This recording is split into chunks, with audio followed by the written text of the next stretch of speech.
किसी शहर में एक व्यक्ति रहता था। वह हमेशा दुखी रहा करता था। उसे हमेशा ऐसा लगता था कि उससे दुखी व्यक्ति इस संसार में और कोई नहीं है। जब भी कोई उससे बात करता तो वह अपनी समस्याओं का बखान करने लगता। थोड़ी देर में साथ वाला व्यक्ति भी उठकर चला जाता है। इस बात से वह और परेशान हो जाता है कि उसकी बात सुनने वाला कोई है ही नहीं। एक दिन उस व्यक्ति को पता चलता है कि शहर में कोई महात्मा आने वाले हैं जिसके पास सभी समस्याओं का समाधान है। यह जानकर वह महात्मा के पास पहुंचा। उस महात्मा के साथ हमेशा एक काफिला चला करता था जिसमें कई ऊंट भी थे। महात्मा के पास पहुंचकर उस व्यक्ति ने कहा, गुरुजी, मैंने आपका बहुत नाम सुना है कि आप हर समस्या का समाधान कर देते हैं। मैं बहुत दुखी व्यक्ति हूँ। मेरे इर्द गिर्द बहुत सारी समस्याएं रहती है। एक को सुलझाता हूँ तो दूसरी पैदा हो जाती है।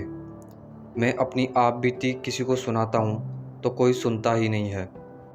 दुनिया बड़ी मतलबी हो गई है। अब आप ये बताइए मैं क्या करूँ। महात्मा ने उसकी बातें ध्यान से सुनी और कहा, भाई, अभी तो मैं थक गया हूँ, परंतु कल सुबह तुम्हारी समस्या का समाधान अवश्य करूँगा। इस बीच तुम मेरा एक काम कर दो। मेरे ऊँटों की देखभाल करने वाला व्यक्ति आज बीमार है। आज रात तुम इनकी देखभाल कर दो। जब सभी ऊँट बैठ जाए तो तुम सो जाना। मैं तुमसे कल सुबह बात करूँगा। अगले दिन महात्मा ने उस आदमी को बुलाया। उसकी आंखें लाल थी। महात्मा ने पूछा, तो बताओ, कल रात कैसी नींद आई? व्यक्ति बोला, गुरुजी, मैं तो रात भर सोया ही नहीं। आपने कहा था जब सभी ऊँट बैठ जाए तो सो जाना, पर ऐसा नहीं हुआ। जब भी कोशिश करके एक ऊँट को बिठाता तो दूसरा ऊँट खड़ा हो जाता। सारे ऊँट बैठ ही नहीं रहे थे, इसलिए मैं रात भर सो ही नहीं सका। महात्मा जी ने मुस्कुराते हुए कहा, मैं जानता था कि इतने सारे ऊँट एक साथ कभी नहीं बैठ सकते, फिर भी मैंने तुम्हें ऐसा करने को कहा। यह सुनकर व्यक्ति क्रोधित होकर बोला, महात्मा जी, मैं आपसे हल मांगने आया था, पर आपने भी मुझे परेशान कर दिया। महात्मा बोले, नहीं भाई, दरअसल यह तुम्हारी समस्या का समाधान है। संसार में किसी भी व्यक्ति की समस्या इन ऊँटों की तरह ही है।